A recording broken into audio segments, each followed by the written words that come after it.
Сәлеметсіздер ме? Мен Қызылорда облысы, Арал қаласы, Арал индустриалды техникалық колледжінің қазақ тілі және әдебиеті пәнінің оқытушысымын. Есімім Қанатова Перизат Абжамиқызы.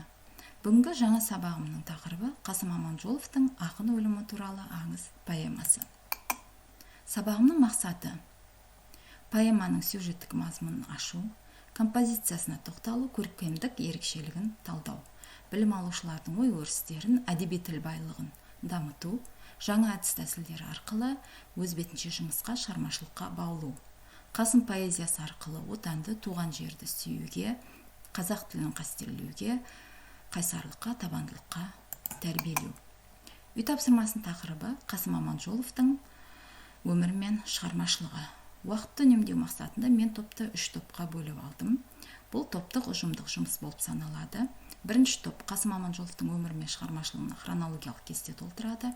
Екінші топ Дариға сол қыз өзім туралы өлеңдерін жатқа оқиды, мазмұнын айтады. Үшінші топ Хан Тәңірі туған жер өлеңдерін оқиды, мазмұнын айтады. Жаңа материалдарды меңгерту бойынша жоспар. Бірінші Абдолла Жұмағалиевтің өміріне тоқталамыз. Екінші кітаппен жұмыс. Үшінші әдеби шынжыр. Төртінші адасқан әріптер.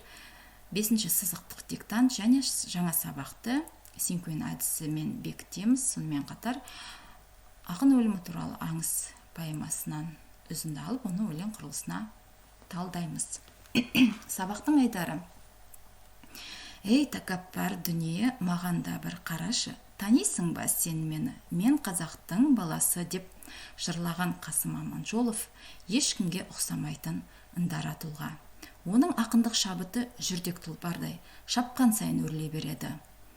Ал оның поэзиясы дауылды да, жалынды да, нәзік те, сыршыл болып келеді. Адамның жанын тез баурап алады. Қасым Аманжоловтың орда-бұзар шағы соғыспен тұспа-тұс келді. Майданға аттанды. Батысты, шығысты шарлады. Көптеген қиыншылықтарды басынан өткерді.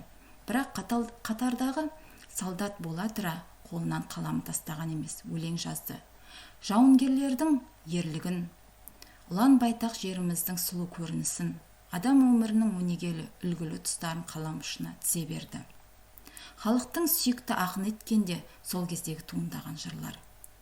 Ақын өлімі туралы аңыз поэмасын Қасым Аманжолов ауруханада ауырып жатқан кезінде жазды. Шығарма сонау Ұлы Отан соғыс даласында жаудың қоршауында қалып ерлікпен қаза тапқан Абдолла Жұмағалиев туралы. Презентацияда Абдолла Жұмағалиевтің фотосы көрсетіледі. Сонымен қатар өмірбаянына қысқаша тоқталамыз. Жаңа материалды меңгертудің екінші айдары бойынша кітаппен жұмыс жасалынады. Ақын өлімі туралы аңыз поэмасы алдын ала фотоға түсіріліп, білім алушыларға жіберіледі. Бірінші топ бас кейіпкерді суреттейтін тұстарды тауып, мәнерлеп оқиды. Екінші топ бас кейіпкердің ерлігі бейнеленген тұстарды тауып, мәнерлеп оқиды. Үшінші топ шығарманың композициялық құрылысына тоқталады. Яғни поэманың тақырыбын, идеясын анықтайды. Шығарманың басталуы, дамуы, шарықтау шегі және шешіміне тоқталады. Жаңа сабағымыздың үшінші айдары әдеби шынжыр. Берілген сандар жылдар бойынша Қасым Аманжоловтың өмірі мен шығармашылығынан мәліметтер беріледі.